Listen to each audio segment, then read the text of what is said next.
नुआ मुख्यमंत्री तो विधायक माने निष्पत्ति करेंगे ओडिया अस्मिता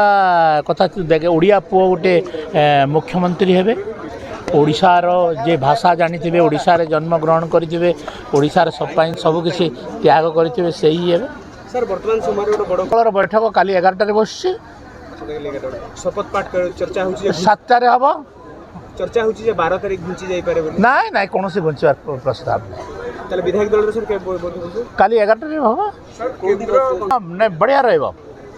केते जन रहिबे बोली भाबुछन मो सेटा जानि नै मेटा प्रधानमंत्री जानि सर बड़ कथा होची वर्तमान केंद्रीय पर्यवेक्षक आसीबे विधायक दल रो बैठक रे जोग देबे केबे आसीबे और कोन निष्पत्ति आज आसी जिबे कार्य निष्पत्ति हबो निष्पत्ति को पार्लियामेंट्री कमिटी अप्रूव करिवो हैला सर अन्य राज्य रो बिल्कुल समस्त को आम निमंत्रण करिछु समस्ते आसी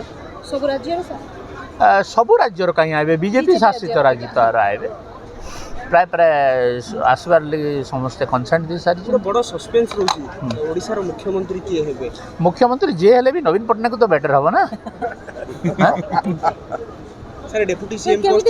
मो से सब कथा जाने एटा सब केंद्र मैटर डेप्यूटी सीएम रहइबो कि नहीं किए को पोर्टफोलियो नेबे एटा सब मो व्यापार नु एटा मुख्यमंत्री रो व्यापार से को दृष्टि रो 5 अरे नवीन पटनायक कौन जानी छे पर्यंत किछि जानि नै आळू कोटा बैगण कोटा जानि नै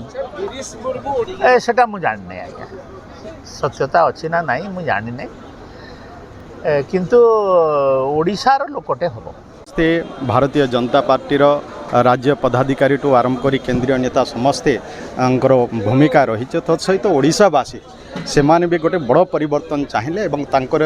चाहिबा प्रकार आज ओडिशा रे विराट परिवर्तन होईछि तेणु समस्त ओडिशावासी को भी मो तरफ मु बहुत बहुत धन्यवाद ज्ञापन कर आमे जो देखा उमरकोट हो कि नवरंगपुर जिला हो ये आदिवासी अधूषित अंचल आपको निश्चय ये सरकार दीर्घ 25 वर्ष शासन रे अवहेला करा जायछि आम अंचल आम जिला शिल्प विहीन जिला होना रही से अंचल रे मका पाई सारा एशिया महादेश रे प्रसिद्ध रही नवरंगपुर जिला किंतु आज पर्यंत तापाई किसी व्यवस्था ना मो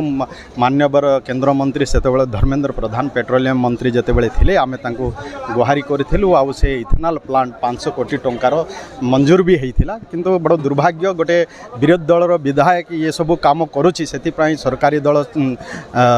चाही नथिले एवं से माने जमी जोगाई दे नथिले जहाँफल इथेनॉल फैक्ट्री हो पारि न इथेनॉल प्लांटा हो पारि नथिला नले जो लोक दादन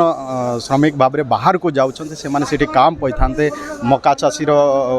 चाषी उपकृत हो पारि थान्ते आज इथेनॉल प्लांट केमिति हबो मु आजठू प्रयास करिछि आज भी विभाग सहित कथबार्ता भी होउथिले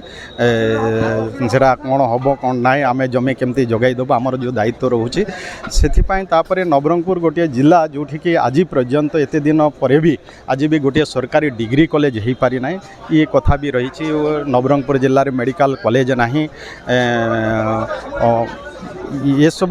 जलसेचन कथा हो विभिन्न जो समस्या रही नवरंगपुर जिले में शिक्षा स्वास्थ्य क्षेत्र सबू क्षेत्र में आम जिला केमती पछुआ रही से जिलार विकास आम समस्त दायित्व वर्तमान आम सरकार आसूची रेल प्रकल्प कथा कहते वर्तमान भी रेल लाइन वर्तमान जापारि ना तापर जमी अधिग्रहण हो पारि ना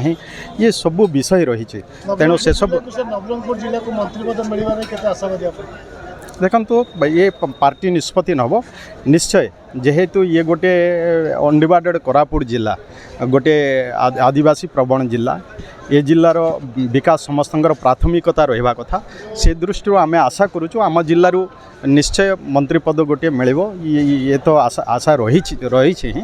तेणु जदि से जिलार जदि मंत्री थे निश्चय से अंचल विकास प्रति आउ अधिका ध्यान हम से पार्टी निष्पत्ति नब थैंक यू।